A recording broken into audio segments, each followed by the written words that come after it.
I'm a senior member of the Senate Armed Services Committee. Senator Graham, thank you for joining us again this morning. You've read that New York Times report. You've seen the president's tweet this morning saying it is fake news. The president, the vice president, members of his team have consistently denied any contacts with Russia during the campaign. How do you reconcile that with the New York Times? Well, number one, we're not going to make a decision based on what a newspaper says, but now's time for Congress to up its game. I do know this, that Russia is interfering in the democratic process all over the world.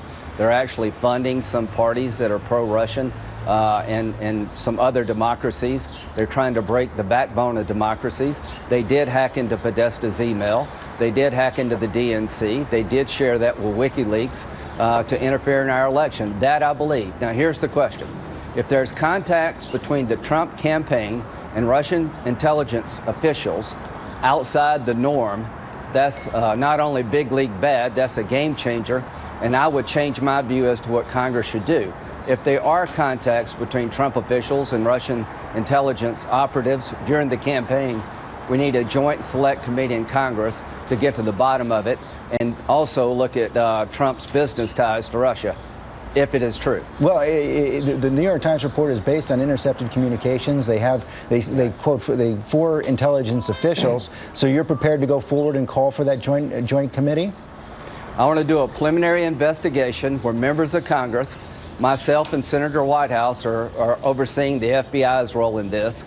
I want to make sure myself that these intercepts exist, that the communications are outside the norm. If that's the case, it's time for the Congress, in my view, the Senate, to do a joint select committee where we can look at it holistically, not in a compartmentalized way, to get to the bottom of it. Because if it is true, it is very, very disturbing to me, and Russia needs to pay a price when it comes to interfering in our democracy and other democracies. And any Trump person who was working with the Russians in a unacceptable way also needs to pay a price. And maybe none of it's true, but I can tell you this, the Congress is not fake.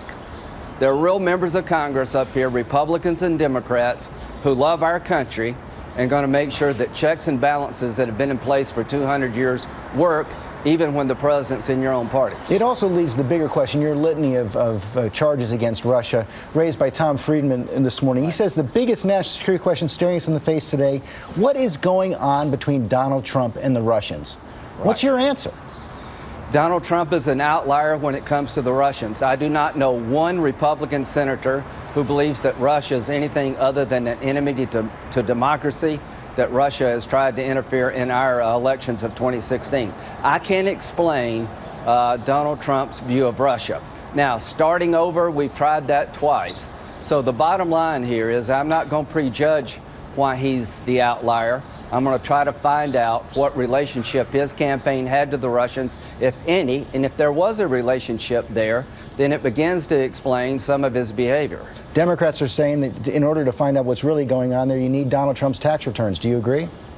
Maybe so. The first thing I want to do is find out if there was any activity between the Russians and the Trump campaign that was outside the norms, unacceptable. If that is true, then we need to look into all things Russia when it comes to Trump, including his business ties, to help explain where he's coming from. Maybe it's just a policy difference. It's okay for Trump to disagree with Lindsey Graham and other Republicans on how to handle Russia. It would not be okay to have the Trump campaign receiving assistance from the Russians.